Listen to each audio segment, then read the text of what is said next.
Assalamualaikum warahmatullahi wabarakatuh. أشهد أن لا إله إلا الله وحده لا شريك له وأشهد أن محمدا عبده ورسوله لا نبي بعده اللهم صل وسلم وبارك على محمد وعلى آله وصحبه أجمعين.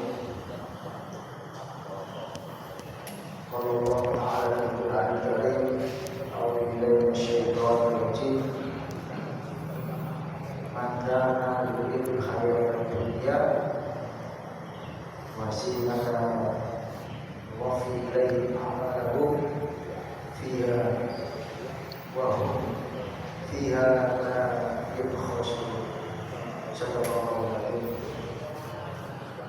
jamaah salat subuh dan pengajian Sabtu pagi yang dirahmati Allah. Mari kita semuanya bersyukur pada Allah Subhanahu wa taala karena Allah masih memberikan hak hidup kepada kita sehingga kita bisa menghirup udara dan bisa beraktivitas kembali seperti sedia kala, dan kita usahakan hari kemarin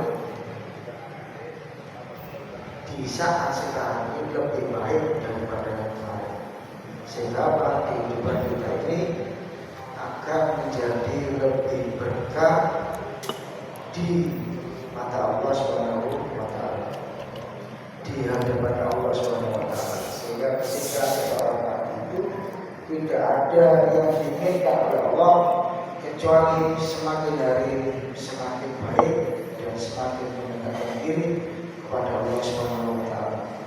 Salawat serta salam semoga tercurahkan kepada Nabi Muhammad sallallahu alaihi wasallam, yang mana apabila kita bersalawat kepada beliau nantinya kita akan mendapatkan syafaat di yaumul akhir. Maka berbanyaklah bersalawat kepada Rasulullah. Masyaallah muslimin jamaah salat subuh dan pengajian Sabtu pagi yang saya hormati, ingin saya sampaikan di dalam kultur yang singkat ini, yaitu saya berikan tema dengan jangan salah memilih. Kenapa saya berikan tema jangan salah memilih? Itu adalah terdapat di dalam surah Hud ayat 15 dan 16. Di ayat tersebut tidak ada kalimat yang menyatakan jangan salah memilih, tetapi itu adalah makna kontekstual. Makna kontekstual itu adalah makna yang tersirat dari ayat-ayat Al-Quran tadi. Kalau makna tekstual itu adalah makna yang sesuai dengan lafaz ayat Al-Quran tadi, itu tekstual. Tapi kalau kontekstual itu adalah yang tersirat dari ayat tersebut. Di mukadimah tadi sudah disampaikan oleh Ustaz Abdullah, yaitu surah Hud ayat 15. A'udzubillahi minasyaitonir rajim. Maka yuridu hayatad dunya, barang siapa yang menginginkan kehidupan dunia, wazinata dan perhiasan dunia itu bermacam-macam, ada harta, jabatan, tahta, semua, bahkan wanita pun juga termasuk perhiasan dunia. Kalau menginginkan dunia tadi itu dan perhiasannya, kata Allah, wafi ilaihim a'maluhum, maka akan kami berikan balasan penuh pekerjaan tadi yang untuk mencari dunia itu. Jadi tidak perlu ibadah kepada Allah kalau orientasinya tadi itu memilih dunia. Misalkan saya ingin kaya, ya, atau seseorang ingin kaya, maka tidak perlu ibadah, tidak perlu. Kalau itu kayak kita tidak perlu ibadah tadi, tidak perlu. Tapi yang diperlukan malah skill, ilmu tadi itu yang diperlukan untuk mencari dunia tadi. Skillnya apa? Kalau dia punya skillnya tadi itu dari mekanik, ya dia jadi mekanik yang handal, akan diberikan balasan yang penuh oleh Allah. Balasan tadi akan diperoleh oleh seseorang ketika tujuannya memilih dunia. Maka tidak ada kaitannya. Makanya ketika ada orang tadi, saya ini sudah sholat malam, kemudian duha, kemudian puasa, Senin Kamis Daud dan lain sebagainya, tapi saya kok nggak kaya. Ya ini jawabannya di ayat ini. Tujuannya apa dulu? Pilih dulu tujuannya. Kalau tujuannya tadi itu tahajud, puasa, kemudian duha, itu kalau tujuannya dunia, tidak nyambung, tidak bisa. Nah, tujuannya tadi itu kepada Allah harusnya. Maka ayat selanjutnya, wafi ilaihim a'malahum fiha wa hum fiha la yukhsyun. Jadi, dan mereka di dalam dunia tadi tidak akan dirugikan. Pasti tadi itu, kalau dia ingin orientasi tadi itu, saya kaya, punya ilmu untuk mencari kaya tadi itu, tanpa ibadah dia akan menjadi kaya. Kita lihat di tetangga kita, di masyarakat kita, Cina itu tidak, ya, maksudnya Cina yang tidak muslim maksudnya, itu tidak ibadah, tidak menyembah kepada Allah Subhanahu Wa Taala, tetapi kok kaya, punya mobil, punya rumah, hartanya bergelimang, tidak ibadah. Nah, di ayat berikutnya tadi itu keuntungan dari wajah-wajah orang yang mencari akhirat. Ulaika alladzina, jadi mereka itu adalah orang-orang yang tidak akan mendapatkan bagian nantinya di akhirat. Jadi ketika kita berorientasi atau seseorang tadi itu berorientasi kepada dunia, maka harus dengan ilmu dunia tadi itu, ekonomi, manajemen tadi, bagaimana skillnya, bagaimana, semuanya harus diperhatikan. Sehingga apa? Banyak dari pakar-pakar ekonomi itu dari orang-orang yang non muslim. Ya, itu dari orang-orang yang muslim tadi itu. Itu dari orang-orang yang tidak Islam. Kenapa? Karena mereka betul-betul mantap dan dunia alaihi ilmi.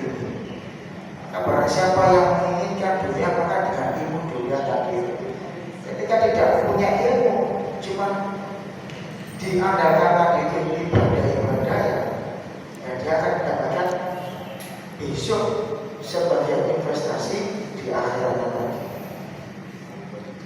Karena apa? Ketika seseorang tadi sudah memilih dunia, otomatis niatnya tadi itu, niatnya pertama tadi itu harus dunia tadi itu. Dan orang yang memilih misalkan untuk dunia, maka tujuannya untuk dunia. Di dalam sebuah hadis dari yang diriwayatkan oleh Imam Bukhari dari Umar radhiyallahu anhu, qala Rasulullah sallallahu alaihi wasallam, innamal a'malu binniyat wa likulli imrin ma nawa. Jadi sesungguhnya perbuatan atau amalan seseorang itu tergantung kepada niatnya. Mana dia ambil tadi?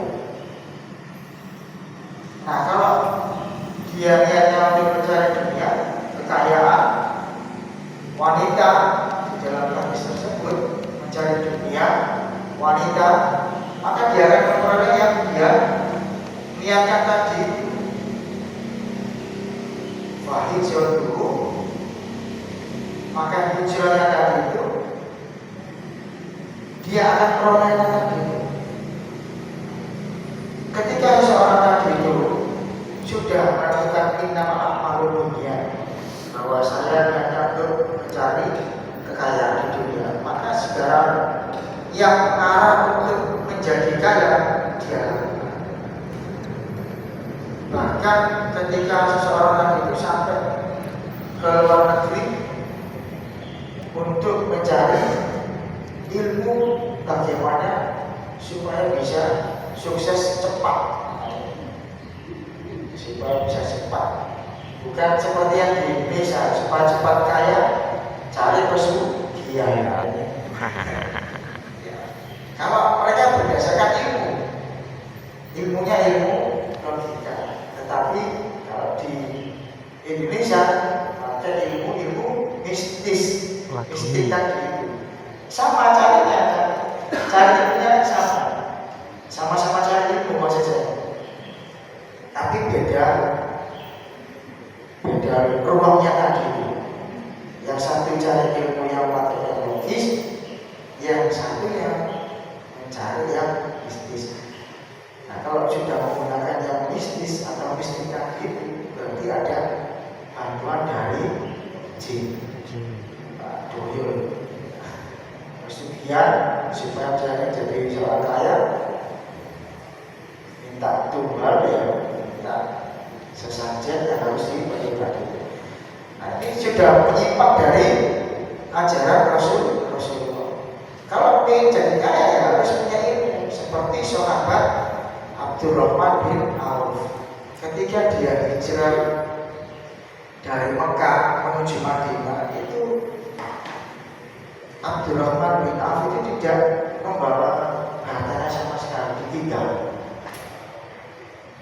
Ditanya oleh sahabat-sahabat yang lainnya, wahai Abdurrahman bin Auf, kenapa kau tidak membawa hartamu ketika hijrah mengikuti Rasulullah? Ya, karena dia paham dari hadisnya tadi itu. Karena siapa hijrahnya tadi itu dunia, maka dia akan mendapatkan yusibua. Maka dia akan memperoleh dari usahanya untuk mencari dunia. Wa makanat hijratuhu limra'atin yatazawwaju. Hijrahnya untuk menikahi wanita. Maka fahijratuhu ma'ajarah ilaihi. Maka hijrahnya, maka dia akan sesuai dengan usahanya tadi itu, akan menikahi wanita tadi itu. Ketika hijrahnya untuk mencari dunia, maka dia akan dapatkan dunia. Tapi Abdurrahman bin Auf tidak. Tujuannya untuk Allah dan Rasul. Ketika Allah dan Rasul tadi itu mengajak untuk hijrah, Abdurrahman bin Auf ikut hijrah. Ketika sampai di Madinah, yang dicari oleh sahabat Abdurrahman bin Auf itu bukan masjid atau tempat peribadatan yang lainnya, tidak. Tetapi yang dicari oleh Abdurrahman bin Auf itu adalah pasar yang dicari. Di mana baik sahabat Ansor, di mana tempat berkumpulnya banyak orang yang berniaga. Tunjukkan saya di mana. Nah, ketika ditunjukkan di sini letaknya pasar tadi itu, kok bisa ya tanpa modal bisa menjadi orang yang kaya di Madinah tadi itu? Nah, itu ilmu itu, skill itu, tidak semua orang. Nah, orang kalau sudah punya niat tadi hijrah, kemudian diberikan balasan oleh Allah yang berlimpah nanti. Karena tujuannya pertama itu Allah tadi itu. Begitu dia punya ilmunya, skillnya ini bagaimana menjalin jaringan atau sistem jaringan antar personal dari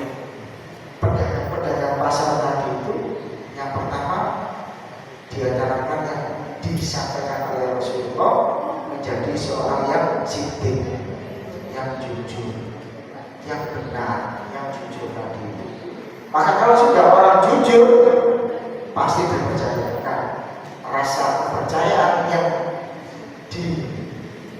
ditunjukkan oleh Abdurrahman bin Auf sehingga semua para pedagang yang ada di Madinah tadi itu menaruh percaya, meskipun tidak memiliki modal, bisa diberikan kepercayaan untuk menjualkan, jadi reseller, penjualan tadi.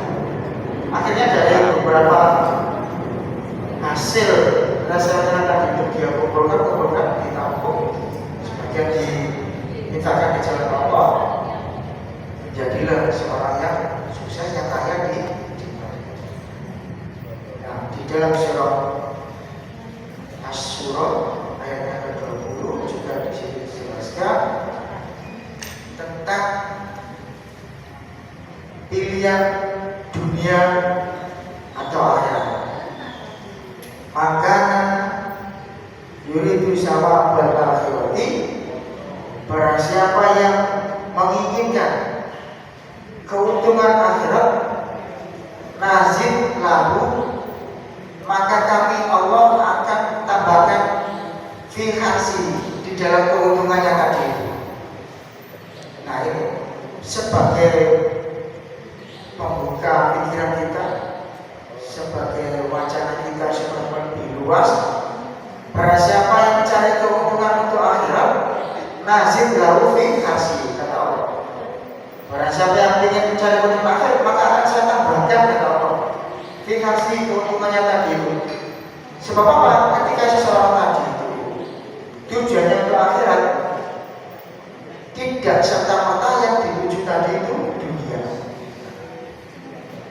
Ini contoh pribadi. Saya pernah punya ambisi, saya punya usaha dagangan. Ketika saya berpikir gini, nanti pasti saya dapat untuk katakan sekitar 6 juta atau 7 juta keuntungannya tadi itu. Sehingga ketika saya berpikir bahwa nanti akan keuntungan dunia tadi itu, tanpa berpikir bahwa nanti itu yang menentukan, yang memberikan rezeki dan menambah atau mengurangi tadi itu Allah, sampai saya lena. Iya, saya terlalu mengandalkan akal pikiran saya. Saya mengesampingkan doa tadi kepada Allah. Ternyata betul. Ketika saya mengejar yang untung 6-7 juta tadi itu, tidak dapat sama sekali. Akhirnya saya balik pemikiran saya. Berbagai itu begini pikiran. Oh, saya harus mencari akhirat dulu. Tujuannya ke akhirat dulu. Mendekatkan diri kepada Allah. Misalkan saya punya usaha untuk supaya dapat keuntungan, maka saya nyatakan begini, ya Allah, ini saya mencari usaha untuk menafkahi keluarga, untuk anak saya, istri saya, supaya bisa terpenuhi kebutuhannya tadi. Mohon kepada Engkau ya Allah, tambahkan dan bukakan rezeki itu kepada saya. Ketika seperti itu saya balik, dapat. Ternyata apa?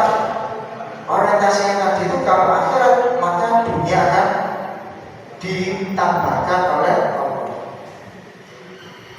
Wa makanya yuridu syawabad dunia, maka barang siapa yang menginginkan keuntungan dunia, fama lalu, maka tidak ada lagi min nasibin, dari bagian akhirat tadi.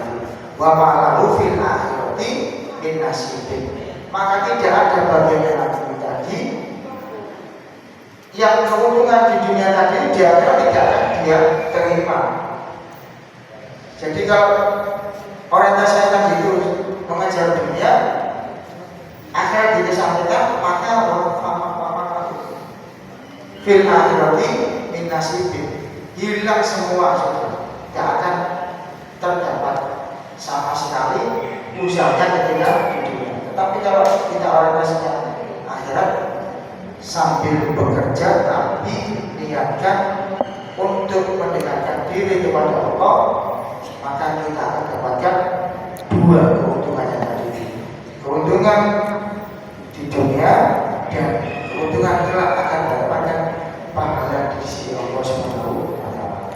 Sebagai penutup, jangan sampai kita terlena dengan dunia, karena dunia itu menipu. Maka hayat dunia ila mata'ul ghurur. Tidaklah kehidupan dunia itu kecuali kesenangan yang menipu.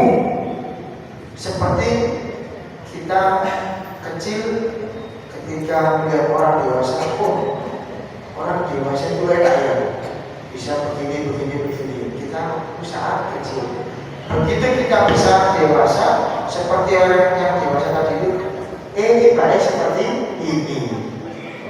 Nah, itu adalah kesenangan yang menipu. Ketika sudah tercapai, terlalui dari apa yang kita bayangkan tadi itu, ternyata ini baik begini. Nah, supaya jangan sampai tertipu dengan kehidupan dunia, maka kita harus biasa mohon pada Allah Subhanahu wa Ta'ala supaya kita diberikan keteguhan hati. Ya qalbul qulub tapi qalbi malam ini tetap memegang teguh agama Allah, ibadah kepada Allah senantiasa istiqomah. Amin. Kurang lebihnya saya mohon maaf. Assalamualaikum warahmatullahi wabarakatuh.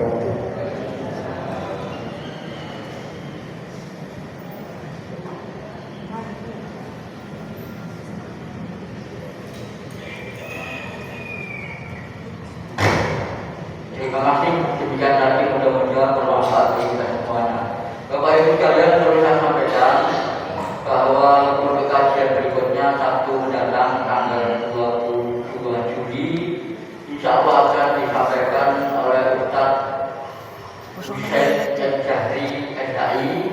Dan kemudian sebagai informasi bahwa kajian Adhuha sesuai dengan jadwal insya Allah oleh tanggal 20 Agustus. Bila mana tidak bersamaan dengan musyawarah dan Muhammadiyah, tetap tanggal 20. Bila mana nanti ada bersamaan, mungkin saja bisa diajukan tanggal 6 Agustus. Insya Allah nanti kami akan mengundang yaitu Ketua PKM yang baru, yaitu Kiai Haji Khairuddin SAG sebagai pengabdi pondok pesantren Ummul Qura Warugunung Surabaya. Bapak Ibu sekalian, perlu sekalian mudah-mudahan bahkan pengurusan PKM yang baru ini bisa membawa pencerahan, menyedarkan kita semuanya ada pembaruan dan perubahan yang kemajuan, yaitu sebagai ketua PKM Karampilan saya Haji Khairuddin SAG, sekretarisnya adalah Ustaz Robin SAG MPD, bendaharanya adalah Ustaz Masrud, kemudian bidang pendidikan Ustaz Zaidul Miftah, kemudian kemersitan kepemudaan Nur Rahmat dan lain-lain. Mudah-mudahan baik untuk PKM maupun PKM bisa membawa pencerahan, perubahan, pembangunan dan kemajuan. Insya Allah nanti untuk musyawarah ranting Muhammadiyah maupun musyawarah ranting Aisyah itu sekitar bulan Agustus. Mudah-mudahan Bapak Ibu sekalian, baiklah untuk kegiatan pagi hari ini kita oh iya dalungan ya dal duwe.